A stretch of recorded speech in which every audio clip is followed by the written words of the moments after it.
ഈ കർണാടക സംസ്ഥാനത്ത് നേഴ്സിംഗ് പഠിക്കാൻ ചെന്ന് കഴിഞ്ഞാൽ ഒരു വശത്ത് രാജീവ് ഗാന്ധി യൂണിവേഴ്സിറ്റിയുടെ അഴിമതിയും കാര്യങ്ങളും നിങ്ങളുടെ ഭാവി തൊലയ്ക്ക് വരും. മറ്റൊരു വശത്ത് കർണാടക സർക്കാരിൻ്റെ കുറേ ഉദ്യോഗസ്ഥർ അവരും നിങ്ങളുടെ ഭാവി നശിപ്പിക്കും. നിങ്ങൾ കയറി ഇറങ്ങിയാൽ നിങ്ങൾക്ക് നീതി ലഭിക്കത്തില്ല. നമസ്കാരം, ഞാൻ MK തോമസ്. ഞാൻ എപ്പോഴും പറയുന്നതാണ്, ഈ കോളേജിനെ പറ്റി അന്വേഷിക്കണം. അതിൻ്റെ അടിസ്ഥാനമായിട്ടുള്ള പൂർണ്ണ വിവരങ്ങൾ നിങ്ങൾ മനസ്സിലാക്കണം. ആരാണ് മാനേജ്മെൻറ്റ്, ഈ മാനേജ്മെൻറ്റിൻ്റെ പ്രവർത്തനങ്ങൾ എങ്ങനെയൊക്കെ ആയിരുന്നു, ഈ മാനേജ്മെൻറ്റ് ആസ്തി എങ്ങനെയുണ്ട്, ഇതൊക്കെ നിങ്ങൾ പരിശോധിക്കേണ്ടതാണ്. അല്ലെങ്കിൽ നിങ്ങളുടെ വീട്ടിൽ കരച്ചിൽ മുഴങ്ങുമ്പോൾ മാത്രമേ നിങ്ങൾക്ക് കാര്യങ്ങൾ മനസ്സിലാകത്തുള്ളൂ. അതുവരെ നിങ്ങളൊന്നും പറയാതെ മറ്റുള്ള ചോദിച്ചുകൊണ്ടിരിക്കും. ഒരുപാട് പേർക്ക്, നൂറുകണക്കിന് വിദ്യാർത്ഥികൾക്കാണ് ഭാവി നഷ്ടപ്പെട്ടു പോയി പരാതിയും കൊടുത്ത് കയറി ഇറങ്ങി നടക്കുന്നത്. ഇത് കണ്ടോ, ഒരു കുട്ടി, ആ കുട്ടി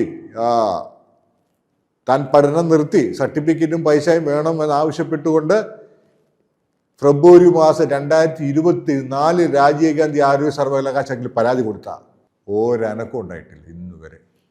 അവൻ കരഞ്ഞു കൂവി ഒരു സൈഡിൽ ഇരിപ്പുണ്ട്. ഇതേ മറ്റൊന്ന് കണ്ടോ, ഈ ഞാൻ നേരത്തെ ആ വീഡിയോ ചെയ്ത മംഗലാപുരം മുൽക്കി സെൻറ് ആൻസ് കോളേജിലെ കുറേ കുട്ടികൾ പരാതി കൊടുത്തിട്ട് രക്ഷയില്ലാണ്ട് പ്രധാനമന്ത്രിക്ക് പരാതി കൊടുത്തു. നടപടി എടുക്കാൻ കർണാടക സർക്കാരിന് അയച്ചു കൊടുത്തു, DMKയും കൊടുത്തു, കർണാടക നേഴ്സിംഗ് ബോർഡും കൊടുത്തു. എത്ര മാസമായെന്നറിയാവോ? മാർച്ച് മാസത്തിൽ പ്രധാനമന്ത്രിയുടെ ഓഫീസിൽ നിന്ന് ഉത്തരവ് കർണാടക സർക്കാരിൽ വന്ന നടപടി ഒന്നും ആയിട്ടില്ല. ഇതാണ് അവസ്ഥ. ഈ അവസ്ഥ മാറണം. അത് നിങ്ങളും കൂടെ ശ്രമിച്ചാൽ മാത്രമേ മാറാൻ സാധിക്കുകയുള്ളൂ. നിങ്ങൾ ആരെങ്കിലുമൊക്കെ പറഞ്ഞ് തട്ടിക്കൂട്ട് സ്ഥാപനത്തിൽ പോയി ചെന്ന് വീഴും, അവസാനം കിടന്ന് കൈകാലിട്ടടിക്കും.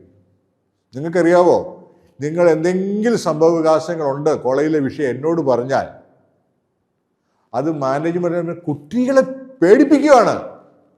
എന്തിനാണ് ഈ കാര്യങ്ങൾ MK തോമസിനോട് പറഞ്ഞത്? എന്തിനാണ് ഈ കാര്യങ്ങൾ MK തോമസുമായിട്ട് പങ്കുവച്ചത്? എന്തിനാണ്? അതിന് ശിക്ഷാ നടപടിയാണ്. ഇവർക്ക് എന്തിനായി പേടിക്കുന്നത്? നിങ്ങൾ പരാതിയായിട്ട് വന്നാൽ നിങ്ങളുടെ ഒപ്പം ഞാനുണ്ടെന്ന് ഞാൻ പല പ്രാവശ്യം പറഞ്ഞിട്ടുണ്ട്. ഈ പരാതികളൊന്നും ഇല്ലാതെ സ്വസ്ഥമായിട്ട് നല്ല അന്തരീക്ഷത്തിൽ പഠിച്ച് നല്ല നേഴ്സുമാരാകാൻ നോക്കണം. അതിനെ തട്ടിക്കൂട്ട് ഉടായ്പ സ്ഥാപനങ്ങളിൽ പോകരുത്. പലതും തരും, സ്കോളർഷിപ്പ്, ഫ്രീ അഡ്മിഷൻ ഒക്കെ പറയും. ഇതൊന്ന് ചാടരുത്. അതാണ് എനിക്ക് നിങ്ങളോട് പറയാനുള്ളത്. സൂക്ഷിക്കുക, ജാഗ്രത പാലിക്കുക. താല്പര്യമുള്ളവരൊക്കെ ചാനൽ സബ്സ്ക്രൈബ് ചെയ്യുക, ഷെയർ ചെയ്യുക, ലൈക്ക് ചെയ്യുക, കമൻ്റൊക്കെ പറയുക, ബെൽ ബട്ടൺ അമർത്തുക. പുതിയ അപ്ഡേറ്റ്സുമായിട്ട് വീണ്ടും വരാം. നന്ദി, നമസ്കാരം.